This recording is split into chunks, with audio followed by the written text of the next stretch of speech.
Friedrich von Amerling, 1803 to 1887, stands among the foremost Austrian portrait painters of the 19th century, celebrated for his refined technique, meticulous attention to detail, and ability to capture both the physical likeness and psychological presence of his sitters. His work epitomizes the elegance of the Biedermeier period, while also engaging with broader European traditions of portraiture.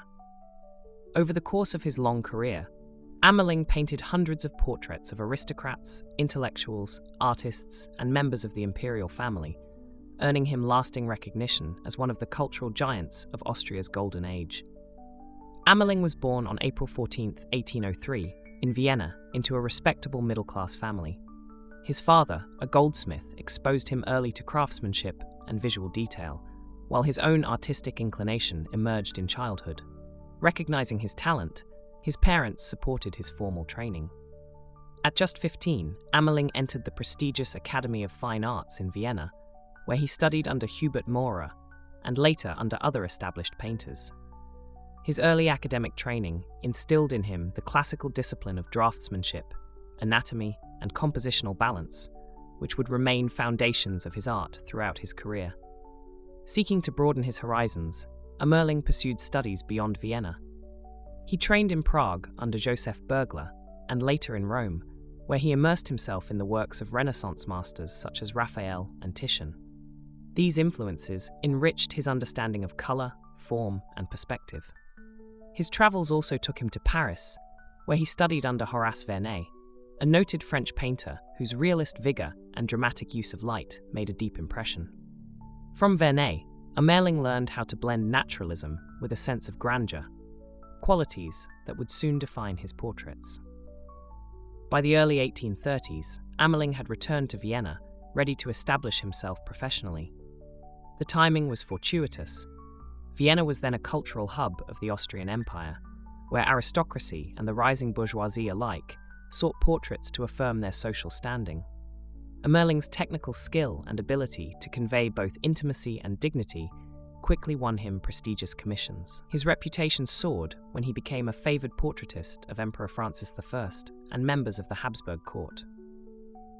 Amerling's style combined influences from Dutch Golden Age portraiture, English masters such as Thomas Lawrence, and contemporary French painting, while still developing a uniquely Viennese sensibility. His portraits conveyed softness and psychological depth, while celebrating the material luxuries of his subjects. Fabrics shimmered with lifelike realism, jewels sparkled, and skin glowed with vitality. Yet beneath this polished surface, he often suggested an inner life, a thoughtful gaze, a moment of reflection, or a hint of vulnerability. This fusion of exterior grandeur and interior complexity distinguished his work from that of many contemporaries.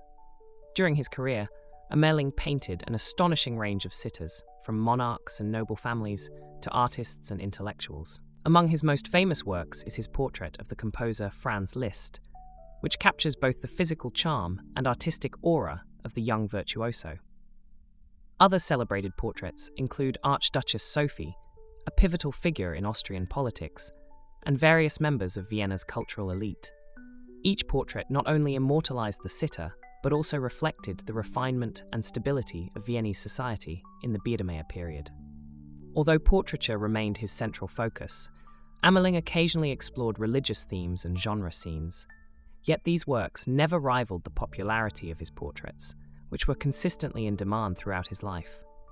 His commissions extended beyond Austria, as patrons across Europe recognized his artistry.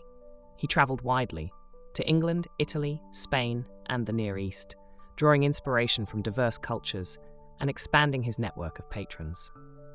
Amerling's success was formally recognized through numerous honors. In 1879, Emperor Franz Joseph I ennobled him with the title von, a rare distinction for an artist and a mark of his elevated status in society. He also received awards at international exhibitions, solidifying his reputation across Europe. Despite the emergence of new artistic movements such as realism and the early stirrings of Impressionism, Amerling remained committed to the refined naturalism and polished elegance that had earned him acclaim. His ability to adapt slightly within his established style ensured continued patronage even as artistic tastes shifted. In his personal life, Amerling was known for his sociability and charm. He moved comfortably among Vienna's elite, but also maintained friendships with fellow artists and intellectuals. His extensive travels not only enhanced his artistry, but also broadened his worldview, giving him a cosmopolitan outlook rare among his contemporaries. In his later years, he retreated somewhat from the bustling public scene, yet he remained active as an artist and mentor.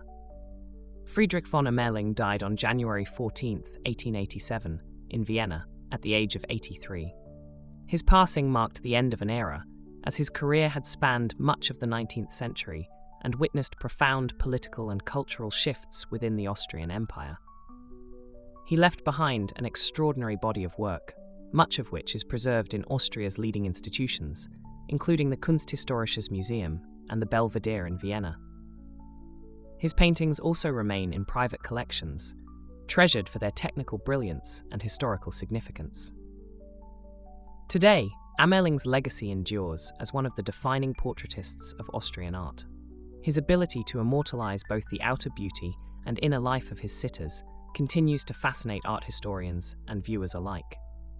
Through his portraits, we glimpse not only individual lives, but also the values, aspirations, and elegance of 19th century Viennese society. Amerling's art thus serves as both an aesthetic achievement and a cultural document, preserving for posterity the faces and spirit of an era marked by refinement, tradition, and the subtle transitions of European modernity.